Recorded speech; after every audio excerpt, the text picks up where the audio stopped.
여러분 안녕하세요, 공민호입니다. 네, 배승현입니다. 변액보험 사용 설명서 시간이고요. 오늘은 2부, 그 중에서 세 번째 꼭지, 투자의 복리를 갖다 붙이지 마라, 요걸 가지고서 말씀을 좀 드려보려고 합니다. 투자의 복리를 갖다 붙이지 마라, 이 말이 또 의미심장하게 좀 들립니다. 흔히 장기 투자를 강조하기 위해 복리 효과를 강조합니다. 그렇죠. 예, 복리 효과가 있어야지 이자에 이자를 붙고 하니까 좋다. 네. 근데 투자에는 복리를 적용하면 안 된다는 말씀이신가요? 네.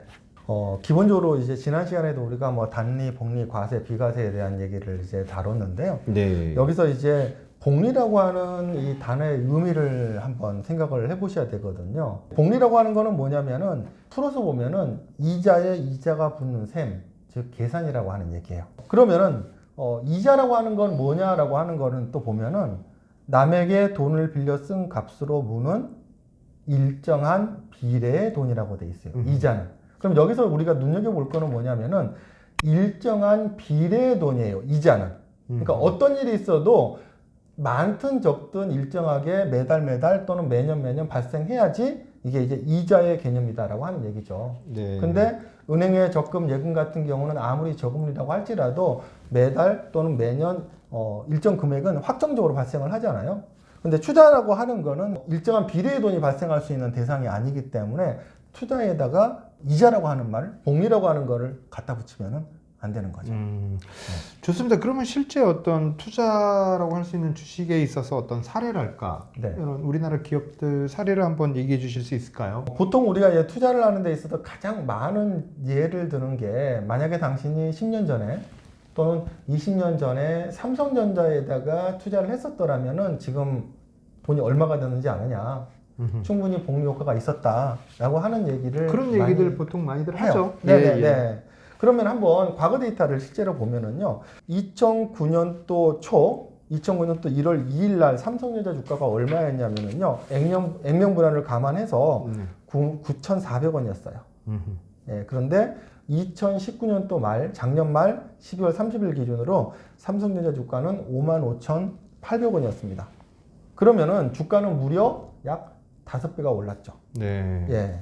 그리고 이렇게 생각한다라고 하게 되면은 11년간 삼성전자 주가는 연봉리로 약 17.6%가 올랐어요. 어마어마하죠. 예. 예. 그렇다고 하면은 삼성전자 주식은 연봉리 효과가 있다라고도 볼 수가 있죠. 그렇죠. 그런데 2009년도부터 2019년도까지는 이제 글로벌 금융위기라고 하는 팩터가 있었죠. 네.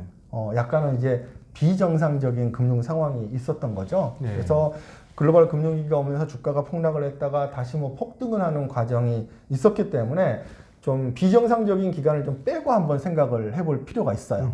예. 그래서 그런 기간을 빼고 2012년도 1월 달로 이제 기간을 좀 줄여서 생각을 해보게 되면은 약 8년 동안 삼성전자 주가는 연환산으로 19.8%가 올랐고요.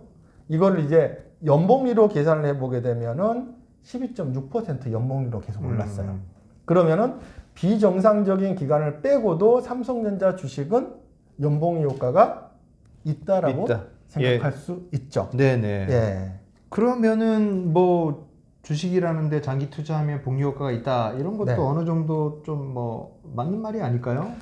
삼성전자만 투자할 것 같으면은 과거 데이터만 놓고 보면 충분히 그렇다고 볼 수도 그렇죠. 뭐 있죠. 삼성만 투자하면 되죠. 네네네. 네. 근데 우리가 보통 투자할 때 삼성전자만 딱 투자하는 게 아니잖아요. 네. 그리고 우리가 일반적으로 주식형 펀드를 투자를 하더라도 펀드 안에 대부분 국내 주식형 펀드는 삼성전자를 다 편입을 하는데 보통 그 안에 한 20%에서 많으면 한 30% 정도를 삼성전자를 편입을 하죠. 그러면 그 나머지는 이제 삼성전자가 아닌 주식으로 그렇죠. 채워지는 거죠. 예. 그러면 제가 어떻게 한번 비교를 해봤냐면요. 시가총액 상위 10개 종목, 네. 삼성전자를 포함을 해서 시가총액이 가장 큰 종목 10개 종목을 리스트업을 해서 해당 기간 동안 2012년도부터 2019년도 말까지 성과를 한번 보니까요. 10개 종목 중에서 현대차나 LG화학이나 현대모비스나 포스코 같은 종목들은 오히려 2012년도보다 2019년도 말 주가가 오히려 더 손실이 났어요. 그렇죠. 네. 다 뭐 예. 네. 그리고 이제 신한지주 같은 경우는 뭐 그냥 거의 제자리 걸음이었고요. 예.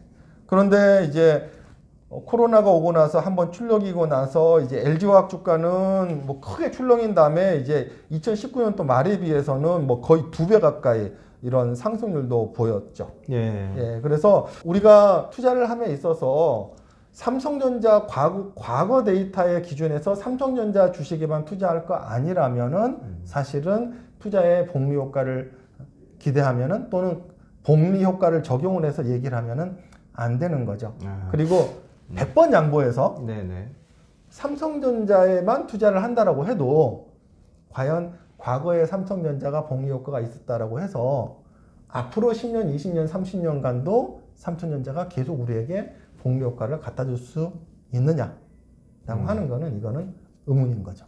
캐스처 마크가 있네요. 맞네요.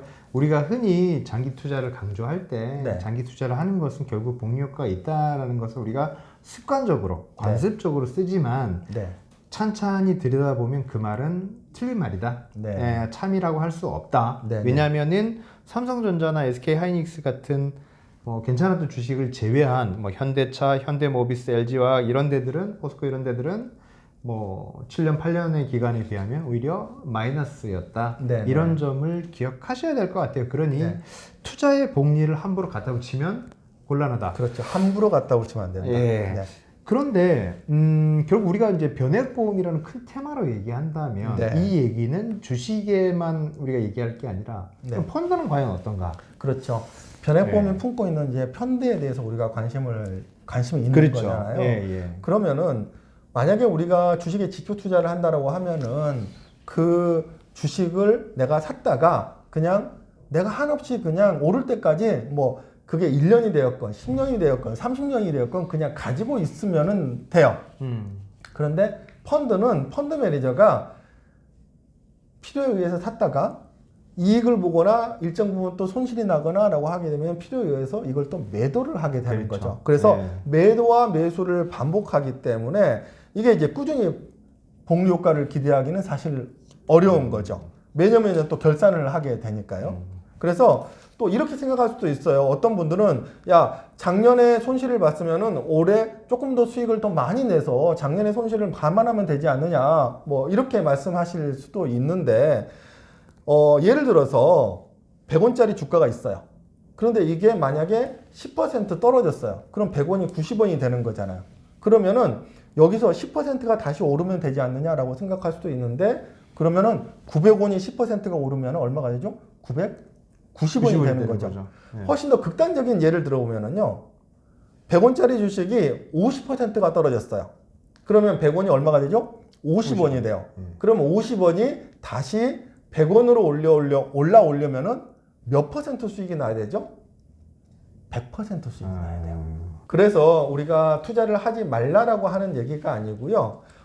여러분들이 상담을 하다 보면은 여러분 스스로 하는 경우도 있지만은 주변에 전문가분과 상담을 진행하는 경우가 훨씬 더 많잖아요. 그래서 그 전문가분이 투자를 얘기하는데 복리를 얘기한다라고 하게 되면은 어느 정도 좀 걸르실 필요가 있다라고 하는 거죠. 그래서 자산을 빨리 불리기 위해서는 분명히 복리라는 효과가 필요하긴 합니다. 하지만은 이 복리를 뭐 아무 데서나 찾는 그런 전문가를 만나시게 되면은 여러분이 피해를 보실 수도 있습니다. 오케이. 좋습니다. 결국 투자에 있어서는 복리 효과라는 건 없다. 투자는 복리하고는 전혀 다른 개념입니다. 왜냐하면 복리라는 건 애초에 이자를 주는 개념인데 투자라는 거는 그 이자하고는 개념이 다른 거거든요. 그러니 뭐 투자 얘기를 하는데 복리를 붙이시는 분은 가짜 전문가일 확률이 높다. 이렇게 정리를 하시면 될 것 같습니다. 오늘은 투자의 복리를 갖다 붙이지 마라. 이 주제를 가지고 말씀을 드렸고요. 다음 시간에 또 알찬 내용으로 찾아뵙도록 하겠습니다. 얘기해 주셔서 감사합니다. 고맙습니다. 고맙습니다. 잠깐 여기서 구독 잊지 말아줘.